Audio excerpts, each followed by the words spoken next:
We lose a job, an important relationship ends, a loved one dies. We can be weighted by loss and grief. And sometimes we can't wait to climb out of it, get on with life, leave the pain behind us.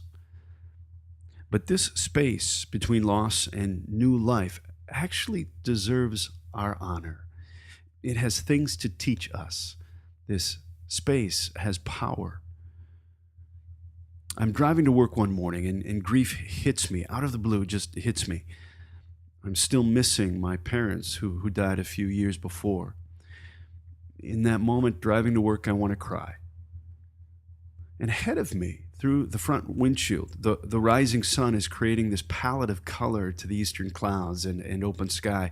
And something in my grief, I'm sure it was my grief, that allowed me to accept the absolute beauty of this morning sky. And in the embrace of that beauty, I'm suddenly filled with gratitude. Gratitude for the gift of this life of mine, for the gift of beauty that passes through this life. All this in the span of a moment. The wrench of grief, the notice and embrace of beauty and gratitude. I am certain my embrace of beauty and my gratitude were born of that fertile ground of grief, not despite the grief, but really because of it, within it. Perhaps the gut level experience of a loved one's absence called forth an equally gut level understanding that our own life is fleeting, that beauty is fleeting. And if we are going to catch this beauty in this life, then we must stand in the instant, be ready for it, and enjoy it as it passes through.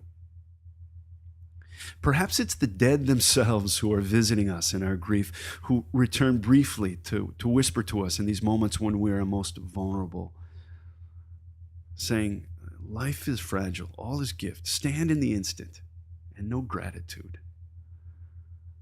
The space between loss and new life has things to teach us, to instill in us a knowing that brings us, even for a moment, into new life.